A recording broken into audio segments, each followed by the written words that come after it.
श्रीपादराजम शरणम प्रपद्ये। श्रीपाद प्रभु का स्त्री पुरुषों को संबोधन। श्रीपाद प्रभु प्रति गुरुवार पंचदेव पहाड़ के परिसर में सत्संग क्रिया करते। श्रीपाद प्रभु कृष्णा नदी के पानी के ऊपर से चलते जाते। उनके चरण कमल जिन जिन स्थानों पर स्पर्श करते थे वहाँ पर एक कमल का फूल खिलता था। उन फूलों की पंखड़ियों पर श्रीपाद प्रभु के चरण चिन्ह अंकित होते थे।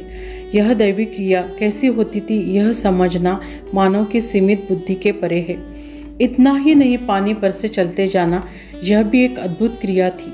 इसका कुछ समय तक लोगों को आश्चर्य लगता था, किंतु कुछ समय उपरांत लोगों के लिए प्रभु की यह सामान्य लीला लगने लगी। श्रीपाद प्रभु कृष्णा नदी पार करके दूर से किनारे आने के पश्चात भक्तगण उनकी जय जयकार करते हुए प्रभु का भव्य स्वागत करते थे। संध्या समय होने तक सत्संग चलता रहता। उसके पश्चात वे फिर से कृष्णा नदी के पानी से ऊपर से चलते हुए कुरोपुर के किनारे जाते। उस समय सारे भक्तगण बड़े श्रद्धा भाव से उनका जय जयकार करते थे। कुरोपुर में रात्रि के समय वे अकेले ही रहते थे। पंचदेव पहाड़ और कुरोपुर के बीच में कृष्णा नदी का पात्र है। प्रति शुक्रवार के दिन विवाह इच्छुक कन्याओं को श्रीपाद प्रभु सौभाग्यवती होने का आशीर्वाद देते थे। महिलाओं को वे हलकुंड देते थे। श्रीपाद प्रभु स्वयं से आयु से बड़ी महिलाओं को अम्मा सुमति, अम्मा अनुसया, तल्ली ऐसे प्रेम भाव से संबोधन करते। उनसे आयु में कम स्त्रियों को अम्मा वासवी, अम्मा राधा इन नामों से बुलाया करते थे। उनसे आयु में बड़े पुरुषों को अय्या अथवा नायना इस नाम से संबोधन करते। उनसे छोटे बालकों को अरे अब्बी अथवा बंगारू इस नाम से बुलाते थे। उनके नाना के आयु के वृद्धों को तात अथवा वृद्ध स्त्रियों को अम्मम्मा ऐसे संबोधन करते थे। श्रीपाद प्रभु के नित्य कार्यक्रम तथा सत्संग। गुरुवार तथा शुक्रवार को होने वाले सत्संग श्रीपाद प्रभु की इच्छा के अनुसार कभी कुरोपुर में तो कभी पंचदेव पहाड़ गांव में होता था। रविवार को होने वाले सत्संग में श्रीपाद प्रभु अति गहन ऐसे योग विद्या के संबंध में चर्चा किया करते थे।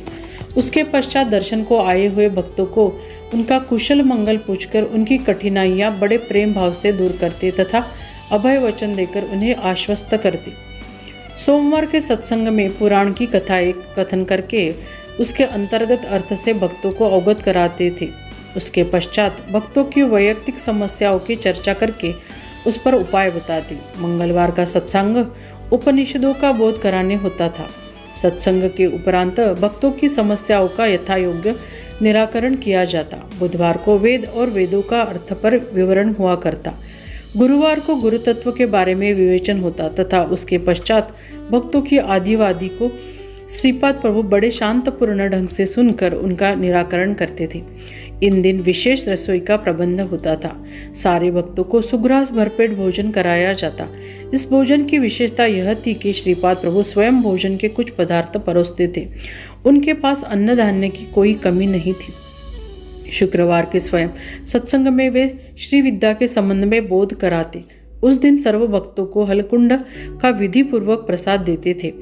शनिवार को शिवाराधना की महत्ता के संबंध में भक्तों को बोध कराते। श्रीपाद प्रभु का सत्संग जिन भक्तों को प्राप्त हुआ वे सही में अति धन्य है। श्रीपाद प्रभु के भक्त अपने खेतों में जो भी उगाते जैसे ज्वारी, रागी, चावल, भाजी आदि ले आते थे। प्रतिदिन भक्तों को अन्नदान होता था, परंतु गुरुवार को विशेष रसोई होती थी। उस दिन अन्य पदार्थों के साथ एक पकवान दिया जाता था। वह प्रसाद प्रभु के हृदय नवनीत के समान अति मृदु था। उनसे भक्तों के दुख देखे नहीं जाते थे। उनके सत्संग में आया हुआ दुखी श्रोता जाते समय आनंद से घर लौटता था। श्री दत्तात्रेय प्रभु के दत्त पुराण का पारायण करने वाले भक्तों को श्रीपाद प्रभु की माया कोटि माताओं के मात्सल्य भाव से अधिक थी। रात्रि के समय कुरोपुर में रहने की किसी को अनुमति नहीं थी, किंतु मुझे और मेरे साथ आए हुए सन्यासी को उन्होंने उस रात्रि को रहने की सम्मति दी। दूसरे दिन श्रीपाद प्रभु ने सन्यासी को काशी जाने का आदेश दिया। अंतकाल तक वहीं रहने को कहा।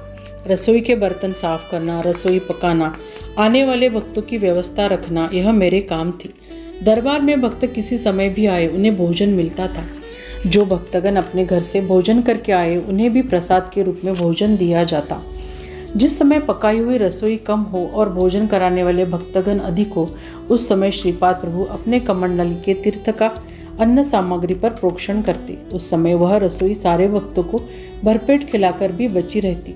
इस प्रकार की लीला प्रभु ने कई बार की थी। रात्रि के समय अनेक देवता कुरोगुड्डी में यानी कुरोपुर में अपने वायुयान से आते और श्रीपाद प्रभु की सेवा करते। प्रातःकाल होते ही वे श्रीपाद प्रभु का आशीर्वाद पाकर स्वस्थान लौट जाते थे। कभी कभी हिमालय पर्वत से योगी आया करते, वे भी कृष्णा नदी के पानी में ऊपर से चलते आते। उनके देह अत्यंत कांतिमान हुआ करते। इन योगियों को श्रीपाद प्रभु स्वयं भोजन परोसते थे। श्रीपाद प्रभु का भोजन एक मुट्ठी ही होता था। वे उपवास के चावल हो या जवारी का भात हो या रागी हो, उनके भक्तों का पेट भरते ही उन्हें अपने पेट भरने की संतुष्टि प्राप्त होती थी। रविदास नाम का एक रजक प्रभु की सेवा करता था। उसे श्रीपाद प्रभु के वस्त्र धोने का भाग्य प्राप्त हुआ था, किंतु श्रीपाद प्रभु के दर्शन के उपरांत भी दुष्ट प्रवृत्तियां उसे कष्ट दे रही थी। उन दुष्ट प्रवृत्तियों के निवारण के लिए उसने श्रीपाद प्रभु की शरण ली। श्रीपाद प्रभु अपने वक्तव्य में अनेक गहन बातें सरल भाषा में बताते थे। एक बार उन्होंने कहा, अपने पितरों का विधियुक्त श्राद्ध करने से उन्हें शांति मिलकर मुक्ति भी प्राप्त होती है।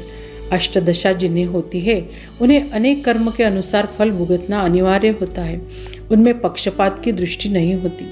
आज प्राप्त हुआ अवसर बार बार नहीं मिल सकता। मेरे अगले अवतार में मुझे थोड़ा कठिन प्रवर्तन करना होगा। अनेक जन्मों के पुण्य कर्म फल से ही श्रीपाद प्रभु के दर्शन का लाभ होता है।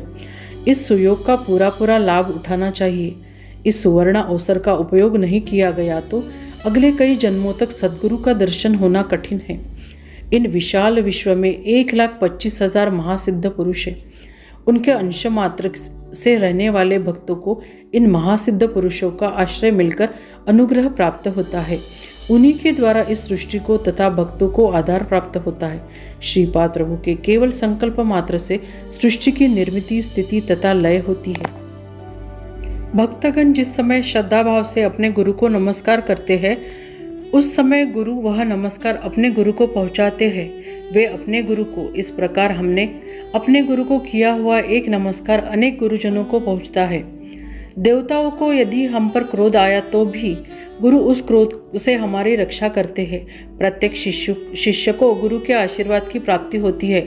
गुरु की आराधना से इहलोक तथा परलोक दोनों की प्राप्ति होती है। श्रीपाद प्रभु के सारे शिष्य अत्यंत सात्विक भाव के थे। हृदय में भगवान का नामस्मरण करते कर्मों का आचरण। कुरोपुर का विशेष महिमा नित्य क्षेत्र के समान था। यहाँ पर बसा हुआ दैवत जागृत स्वरूप में है। इस क्षेत्र में अनेक देवता, महर्षि, महापुरुष वेश बदलकर आकर गुप्त रूप से रहते हैं। यहाँ पर उनका स्थान निश्चित होता है।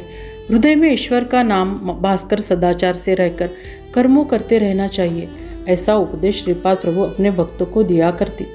प्रत्येक व्यक्ति को धर्म के अनुसार वर्तन करते, उससे पुनर्संचित पापों का क्षय करके, उसके पश्चात पुण्य कर्म करके, किंतु उसका कर्ता भाव स्वयं की ओर न लेने से शुभ फल की प्राप्ति होती है। श्रीपाद प्रभु के इन दिव्य वचनों का पालन करने से हमारी जीवन नैया सुलभता से अपने गंतव्य स्थान को पहुंच जाएगी। फलश्रुति। इस अध्याय के पठन से आर्त, यथार्थ, जिज्ञासु, मुमुक्षु इन चतुर्विध पुरुषार्थ की सिद्धि होती है। श्रीपाद श्री वल्लभ प्रभु की जय। श्री गुरुदेव दत्त। श्री गुरुदेव दत्त। यह अध्याय संपूर्ण श्रीपाद श्री वल्लभ चरित्रामृत से लिया गया है। कलयुग में समय के अभाव से ग्रंथ पठन करने के लिए समय अभाव है, तो आप संक्षिप्त श्रीपाद श्री वल्लभ यह चरित्रामृत पठन कर सकते हैं। यह अभी उपलब्ध है।